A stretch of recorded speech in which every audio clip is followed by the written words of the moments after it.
તો કોઈ માર્કેટિંગ યાર્ડો છે ને એ કંસનો દરબાર છે. મથુરામાં કંસ મામાનું રાજ હતું કે ભાઈ બધા તમારે છે ને બધું અહીં માર્કેટિંગ યાર્ડમાં મોકલી જવાની જણસો. તમારી જે જણસો છે એ અહીં અમારા કંસના માર્કેટિંગ યાર્ડમાં મૂકી જવાની પાણીના ભાવે. તો એ તો પૈસા નતા આપતા, અટણ તો હજી થોડાક 5 રૂપિયા આપે છે, પણ એના જેવું છે એ કંસ જ. હું તો કોઈ માર્કેટિંગ યાર્ડો છે ને એ કંસનો દરબાર છે. નહીં તો ખેડૂતો સુખી ન થઈ જવા જોઈએ.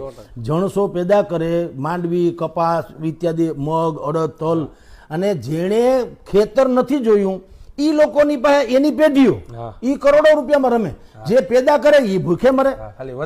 આ વચેટિયા અને વચેટિયા સત્તાવાર વચેટિયા. પાછા આમ આપણે શું કહીએ, સરકારે કે મેં ડાયરેક્ટ હવે બધાના ખાતામાં પૈસા નાખવાનું શરૂ કરી દીધું છે, જેથી વચેટિયાઓનું રાજ ખતમ કર્યું. આ માર્કેટિંગ યાર્ડ શું છે? નકરા વચેટિયા.